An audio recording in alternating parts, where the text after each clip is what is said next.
Hello दोस्तों, आज हम अपनी रेनो ट्रीबर का जो टॉपिक लेके आए हैं वो मैंने टॉपिक ये सोचा है कि ये लोग जो गाड़ी में अदरवाइज़ कंपनी जितना प्रेशर या कंपनी जो इसमें अलाउ करती है, क्या उस चीज़ को हम लोग फॉलो करते हैं या नहीं करते हैं, तो क्या माइलेज आता है, क्या नहीं करते हैं तो कितना माइलेज आता है। दोस्तों तो आप ये देखिए हमारी गाड़ी की कंडीशन क्या है और इसमें हम क्या किए क्या नहीं किए। दोस्तों आप लोग पूरा एंडिंग तक वीडियो देखिएगा तो आपके सारे क्वेश्चन का जवाब आपको मिलने वाला है।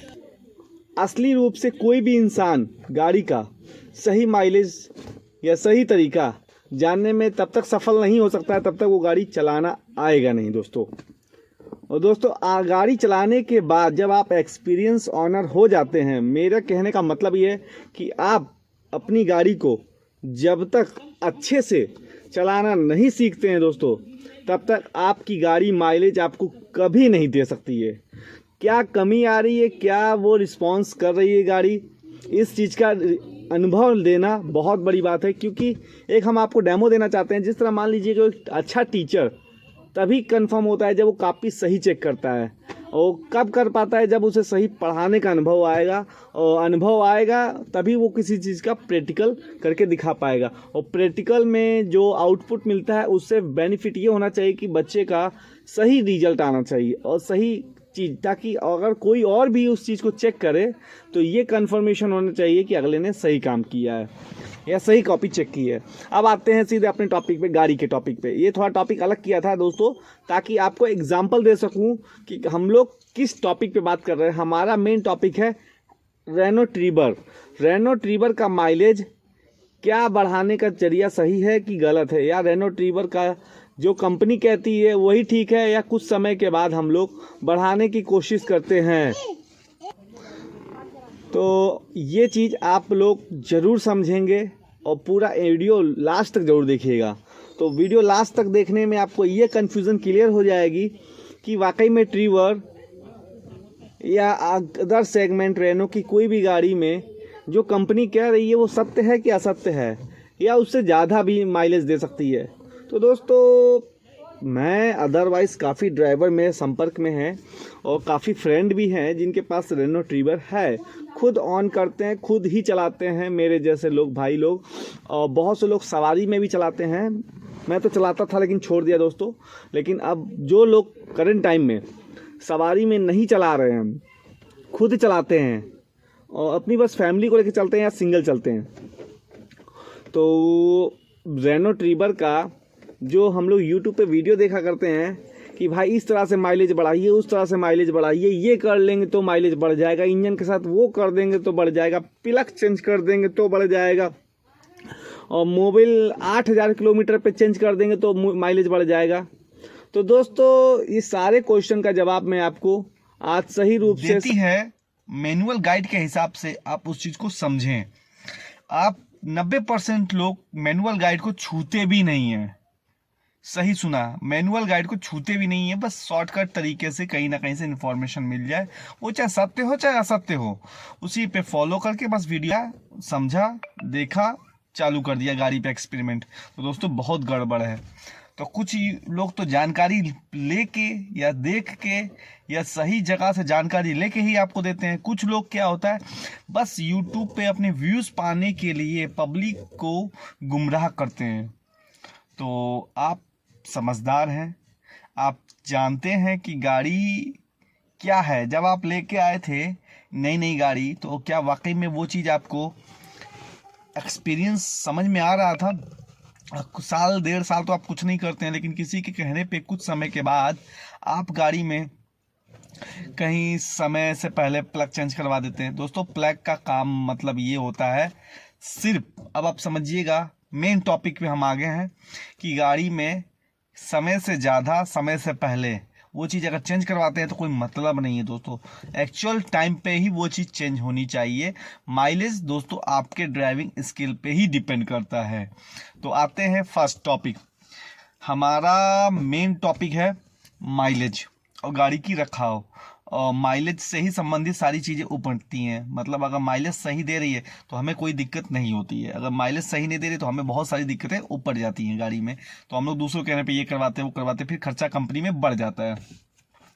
तो नंबर 1 पे प्लग, जो आप 10,000 पे ना चेंज करवाएं। अगर सीएनजी गाड़ी है, अगर आपकी गाड़ी मिसिंग होती है कोई, या फिर ऐसी गाड़ी है जो भाई रेनो ट्रिबर में सीएनजी लगवा चुके हैं आफ्टर मार्केट, तो वो लोग, पहली चीज़ तो सीएनजी लगवाना मेरे हिसाब से एकदम गलत है दोस्तों। क्यों? आप लोग आपका अगर चलना 1 महीने में अगर आप 1,000 किलोमीटर चलते हैं, कम से कम 1,500 किलोमीटर, तो आप पेट्रोल से ही चलें। अगर उससे ऊपर चलते हैं तो दोस्तों आप सीएनजी लगवाएं, नहीं तो बिल्कुल ज़रूरी नहीं है। क्योंकि सीएनजी का मतलब क्या है, 100 रुपये में वो भी है, 100 रुपये में पेट्रोल उसके अंडर में है। मतलब नियर अबाउट सीएनजी और पेट्रोल का कॉस्ट एक जैसा है।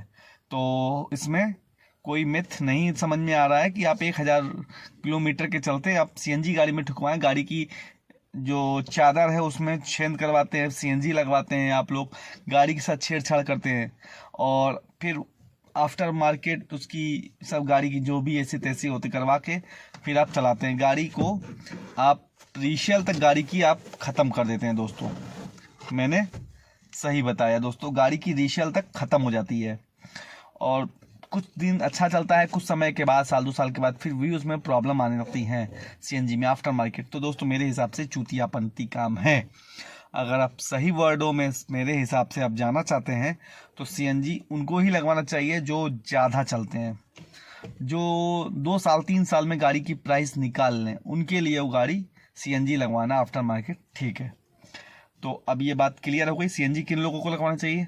अब आते हैं एवरेज की बात करते हैं। तो एवरेज में मेरे हिसाब से प्लग 20,000 पे सर्विस चेंज करवानी चाहिए आपको। मेरे हिसाब से जो माइलेज है वो ऑसम रहता है, क्योंकि प्लग स्पार्क अच्छा करेगा तो आपका फ्यूल अच्छे से बर्न होगा, जलेगा, तभी वो पिस्टन पे अच्छे से मौसम बनाएगा। जितना फास्ट जलेगा उतना ही तेज। अगर आपका पिकअप ले रही गाड़ी तो आपको ज़रूरत नहीं है, अगर पिकअप हल्का सा भी आपको डाउन लग रहा है, नॉन कुछ चला रहे हैं, पिकअप में कमी दिखाई दे रही है, तो आप दोस्तों ले सकते हैं, प्लग चेंज करवा दीजिए, आपको माइलेज में फ़र्क दिखाई देगा। फिर सेकेंड, अगर आपको लगता है कि नहीं दोस्तों फ़र्क नहीं समझ में आ रहा है, तो एयर फिल्टर जो गाड़ी का होता है, एयर फिल्टर, जैसे हम लोग की जो नाक होती है, हम लोग का कपड़ा लगा लें तो सांस नहीं ले पाते हैं ना, तो वैसे ही गाड़ी के इंजन को जो एयर चाहिए, जो इंजन में हवा जाती है नेचुरल, जिससे मिल के तब एक अंदर फायर होता है, तब पिस्टन काम करते हैं। तो अगर सही रूप से जितनी हवा जानी चाहिए उतनी हवा नहीं जा रही है इंजन में, तो आपका इंजन झटके लेना शुरू कर देता है और फिर पिकअप भी लो हो जाता है, और वहीं पे मिसिंग की प्रॉब्लम चालू होती है। तो ये भी फिल्टर भी आपको टाइम पे सर्विस में चेंज करवाना चाहिए। हर सर्विस पे 10,000 किलोमीटर पे कम से कम चेंज करवा देना चाहिए, ठीक है, 10,000 किलोमीटर पे। और बीच में हर 2 से 3 किलोमीटर, 3,000 किलोमीटर पे, 2 से 3,000 बोला, 2 किलोमीटर नहीं बोला दोस्तों, मिस्टेक हुआ है, कन्फ्यूजन, ठीक है। 3,000 से 4,000 किलोमीटर के बीच में आप उसको जब भी सर्विस सेंटर पे जा रहे हैं, नहीं जा रहे हैं, अगर कहाँ बाहर कहीं मिस्त्री अच्छा मिल जा रहा है तो जिसके पास एयर गन है उससे साफ़ करवा दें, ठीक है। तो जितनी डस्ट होगी सब दोस्तों निकल जाएगी। तो ये प्लस पॉइंट है थोड़ा एक उसका, एवरेज ठीक ठाक बना, क्योंकि गांव वगैरह में जो भाई रहते हैं उनकी डस्ट गाड़ी में बहुत ज़्यादा जाती है, डस्ट जाती है, तो दोस्तों ये आती है प्रॉब्लम, चोक होती है एयर। अब आते हैं दोस्तों थर्ड मेथड पे आते हैं, 2 हो गया। क्या बोलते हैं दोस्तों, एयर प्रेशर जो मेन होता है, एयर प्रेशर दोस्तों, अगर आपकी गाड़ी का जितना कंपनी दी है, जिस गाड़ी का भी हो, अगर आपकी गाड़ी में, मेरी गाड़ी में 40 दिया है तो 40 से ऊपर एयर ना रखें, क्योंकि जो लोग 42, 43, 45 तक डाल देते हैं, अब मैं ये बता दे रहा हूँ 50 तक लोग रखते हैं दोस्तों, मेरे हिसाब से बहुत ख़राब है। क्योंकि गाड़ी गर्मी के समय है और या फिर ठंडी का समय, ठंडी में तो आपका एयर आपकी कम होती है, क्योंकि गर्म होता है, जब टायर चलता है तो गर्म होता है, तो एयर और बढ़ जाती है तो टायर पे प्रेशर पड़ता है दोस्तों। जब आपकी गाड़ी स्पीड में रहती है 20-30 किलोमीटर के चलने के बाद में एयर अंदर बहुत गर्म हो जाती है दोस्तों अंदर। तो अगर आप लोग एयर 40 रखेंगे तो वो ऑटोमेटिक 42-43 हो जाती है हाईवे पे। फिर ऑटोमेटिक जब आपकी गाड़ी खड़ी होगी तो नॉर्मल हो जाएगा सिचुएशन पहिया का, तब फिर नॉर्मल हो जाएगी, फिर अब आपकी 40 पे ही आएगी।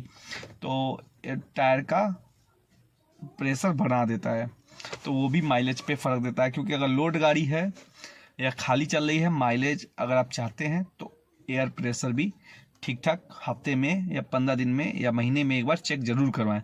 मेरे हिसाब से 15 दिन में एक बार एयर चेक करवाएं, जिससे आपको ये समस्या का समाधान, माइलेज से संबंधित छुटकारा मिलेगा।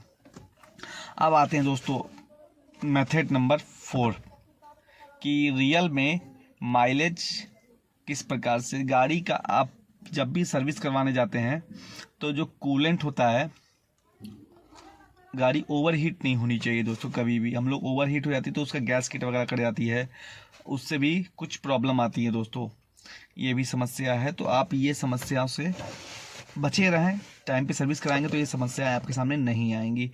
और सामने जो गाड़ी जब ठंडी हो जाती है, कूलेंट जिसमें पड़ता है, वो रेडिएटर को एक बार साफ़ करवाए ताकि एकदम फ्रेश हवा मिलेगा, तो इंजन ठंडा रहेगा, तो लंबे समय तक चलेगा और वहाँ पे उसको अच्छी सांस मिलती रहेगी। रेडिएटर जो आगे फ़ैन लगा होता है जिस पे, उस पर जब भी आप गाड़ी धुलवाएं तो उस पर पानी प्रेशर से ज़रूर मरवा दें, जिससे आपकी सारी गंदगी कट के निकल जाता है। और ना हो तो कूलेंट आता है गंदगी साफ़ करने वाला स्प्रे, उसे डाल के छोड़ दीजिए, 5 मिनट के बाद ऑटोमेटिक से गंदगी काट के निकाल देगा, फिर पानी से साफ़ कर दीजिए, बस इतना आपका करना है, तो वो भी आपको फ़र्क करेगा दोस्तों। ये चीज़ आप फॉलो करेंगे। अब आते हैं मेन टॉपिक, माइलेज से संबंधित एक बात और रह गई दोस्तों कि गाड़ी के अंदर आप लोग जब भी चलाएं, अगर आपको लग रहा है कि गाड़ी में सिर्फ 2 पैसेंजर हैं, आप आपके पार्टनर या सिर्फ आप 4 से 5 लोग चल रहे हैं, तो आप ये समझिए एसी, आपको लग रहा है कि एसी चलाने से माइलेज, हाँ दोस्तों फ़र्क पड़ता है पीछे और आगे। ये बहुत लोग को मेथड है कि पीछे वाला चलाएंगे तो एवरेज घट जाएगा। दोस्तों पीछे सिर्फ आपका कंप्रेशर ऑन होगा, तेल वो पीना शुरू कर देगा, ठीक है, लोड लेना शुरू कर देगा। फिर चाहे आगे चलाएं चाहे पीछे का, चाहे स्पीड फैन की कम रखे चाहे ज़्यादा।